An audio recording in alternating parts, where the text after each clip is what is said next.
It was Thursday, the last Thursday for Jesus Christ on earth.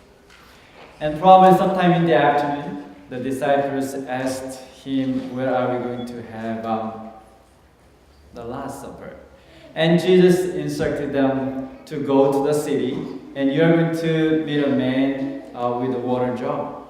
And whatever house he enters, you follow him and ask the house, the owner of the house, where is the room for my master and us? And at Jesus' time, the women, they carried the water jar, not men. So when they went to the city, it was easy to notice someone, the man, who was having a wood water jar. So we do not know the person, the servant who was carrying the water jar. Either we do not know the owner of the house.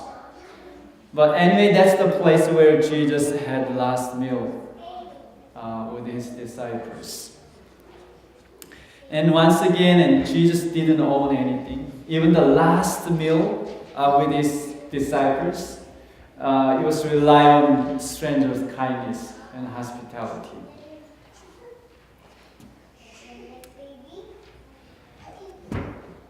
So in the evening, they got together in a borrowed room, and everything was set. And as they begin to eat, Jesus took the cup and said, "This is my blood." Then after that, he took bread, and this is my flesh. Then after that, he said, "Do it as a remembrance of me." So as Jesus was having the last meal with his disciples, and as he was saying those things about his blood and his flesh, and Jesus instituted the communion service. And since then, the Christians have been practiced for more than 2,000 years. And we are having one. And it depends on how long you have been Christian, you have practiced and participated in the communion service many times. And would you like to participate today's communion service? And I'd like to ask you another question. Maybe not really good question, but why do you want to participate in the communion service? So before you answer, I'd like to share a little bit about a piece of Korean culture and video, please.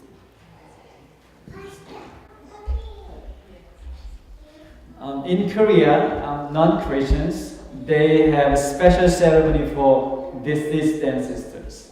I don't know whether, probably depend on your culture, you have different kind of one for remembering deceased ancestors. And they do it especially on the day they passed away. For example, like my father passed away like yesterday. 1 year later, on the day, we have the special ceremony. And also we do it on Thanksgiving, Korean Thanksgiving and Korean New Year's Day. We have this special ceremony. I think this guy is from the United Kingdom. He married a Korean girl. Now he's experiencing probably the first, the Korean way to remember the deceased ancestors. So they basically prepare very good food, very special food, and after that they bow down, just like that, several occasions, and also give a wine, and that way, and we remember the deceased ancestors. Sounds interesting.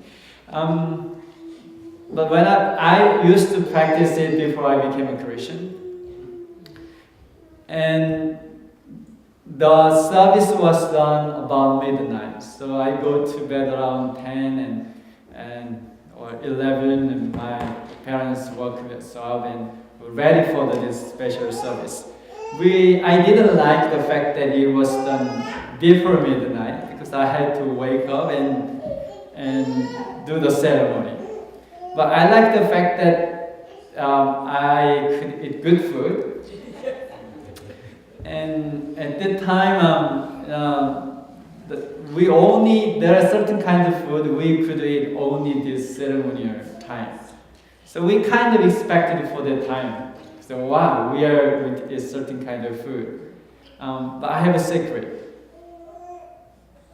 It's bad, but I didn't really know about my deceased ancestors.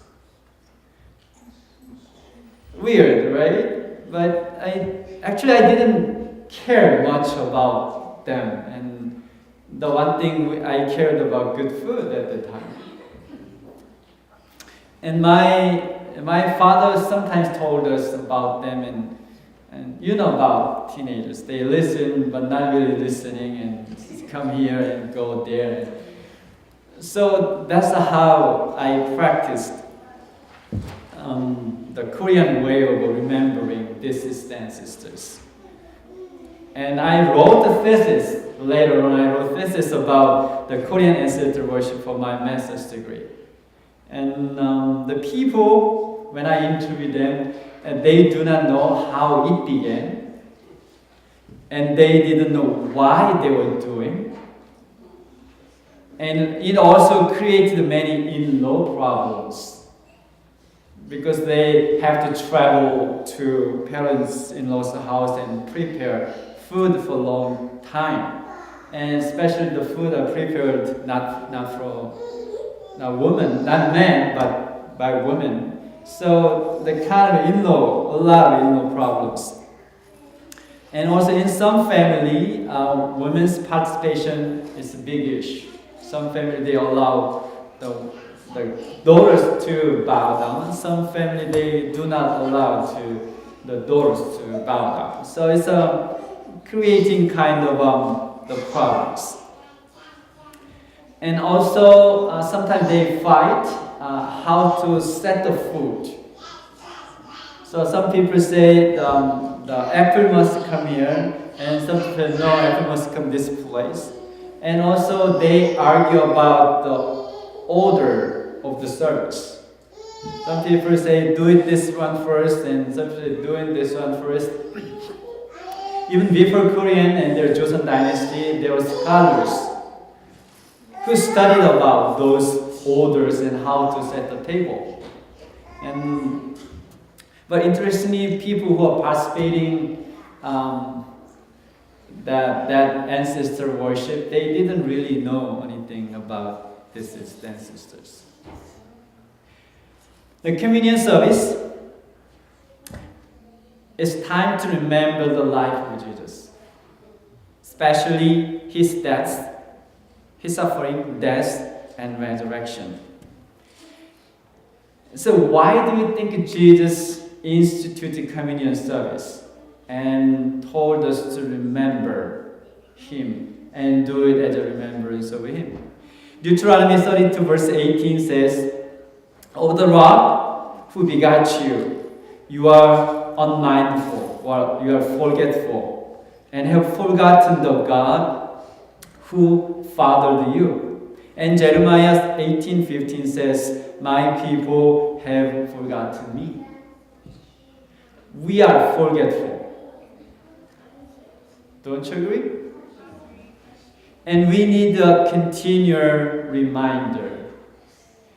And what do you think Jesus expected us to do after having communion service? So Jesus instituted communion service to remember him. And as we participate to do it and remember his life, right? That's the reason he asked us to do this ceremony. And what did Jesus expect us to do after participating in the ceremony? In 1 Corinthians 11:26, he says, "For as often as you eat this bread and drink this cup, you proclaim the Lord's death till he comes." So that's Jesus' expectation. As you do this, and remember my mission, remember what I have done on the cross, and tell the world What I've done for you and what I've done to the world. That's what Jesus expected us to do. And I have another question. Is this what has happened to us, excuse me, after having communion services for a long time? Okay, let me repeat the question. Is this what has happened to us after having communion services since you have become a Christian? What is this? Is tell the world what Jesus have done for us and what Jesus have done for them. So after year and months after months as you participate in communion service, your desire to share Jesus Christ and also gratitude for salvation you have in Christ must be increased. Then my question is that your reality in your Christian journey? As you participate the communion service, your desire to share Jesus Christ and gratitude to Jesus Christ have been increased? Or just like many Koreans who do memorial service without really knowing what they have done. And God commanded Moses to instruct the Israelites to keep Passover. Why? To remember what Jesus have done for them. But century by century, they have been practiced Passover in Israel. But Passover is remembering the true Passover Lamb, Jesus Christ, right? That after practicing centuries after centuries, when Jesus eventually come, they crucified him on the cross. That's very weird. That's very strange. And the Passover Lamb, true Passover Lamb, Jesus Christ, he announced to his disciples, do it as a remembrance of me, not as your ancestors have practiced. From today, practice it as a new covenant in me. And remember what I have done for you and to the world.